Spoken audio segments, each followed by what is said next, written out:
Assalamualaikum warahmatullahi wabarakatuh. Bismillahirrahmanirrahim.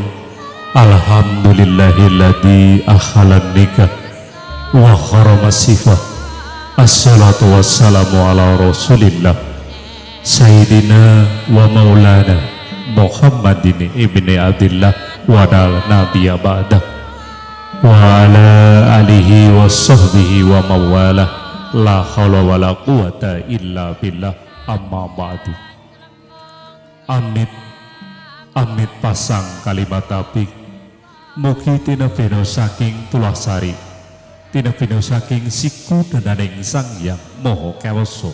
Nuwun kula nuwun sangyaning para sesepuh, pini sepuh, aji sepuh dalah para pepunden ingkang lebda ing reh darmaning pitutur pono ing pamawas ingkang satuhu kinabekten.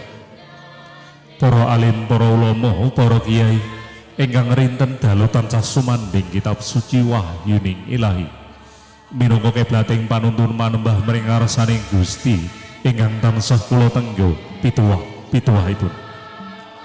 Para satriyaning nagari, pangemban-pangembating praja ingkang tansah masuti ming proyek payaning pekatuangan ingkang pantes minangka pandaming para kawula dasih.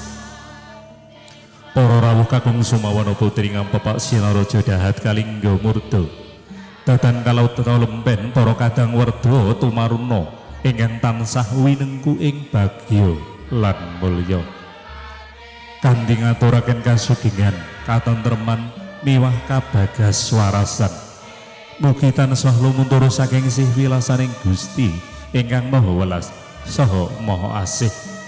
Satemah saged tumanduk kajiwa kasarira ing jiwangga panjenengan dalasan kula waradinen saking dumadi rahayu neskala.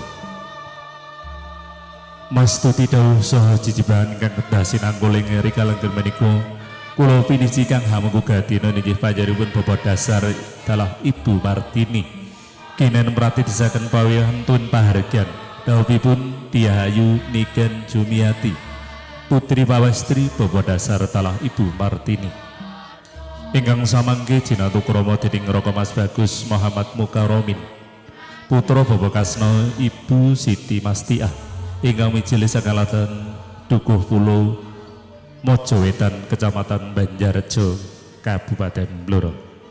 Parandene akad nikah jakabul arsa katiti laksana hanglarasi ing dinten Kemis Legi surya kaping 16 Candra Oktober warsa kalih ewu selangkung waktawis tabuh songo. Mila mekaten ing rikala menika panjenenganipun kahawangu gati nggih Bapak dasar dalah Ibu Martini hangaturi rawuh handika sami saperlu hanjenengi hangestreni ngiras pantes paring idi pangestu ingkang wilujeng kelawan dawuhipun piranganten sarimbit murwakani tumepaing pawihan parigyaning rikala menika adicara ingkang angka sepisan inggih aturing pambuka kalajengaken adicara ingkang angka kalih niki tumepaing prosesi akdu nikah ijab kabul paripurna adicara ijab kabul kalajengaken tumepaing pasrah tampi lung tinamben paripurna pasrah tampi kalajengaken upacara adat widi-widana panggih kalajengaken upacara krobongen jangkep sungkeman kalamun tos sedaya sampun katiti laksana dari kepareng konjo dumateng sedaya keluarga ing samangke katuran derek Bedhe Citra utawi putu keluarga.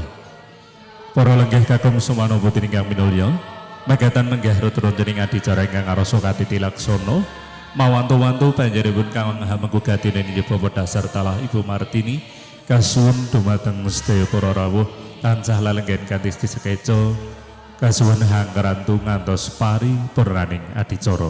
Nuwun matur nuwun.